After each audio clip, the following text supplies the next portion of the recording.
ডাইনির কাহিনী তো শুনবি, শোনাচ্ছি। এক গভীর জঙ্গলে একটি মেয়ে একা থাকতো।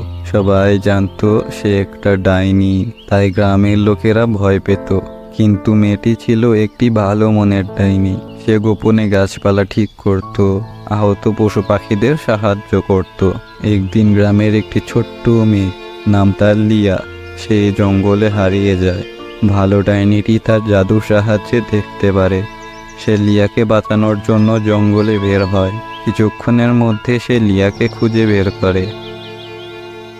লিয়া একটু ভয় পায়, কিন্তু ভালো ডাইনির হাসি মুখ দেখে লিয়া মনে সাহস ফিরে পায়।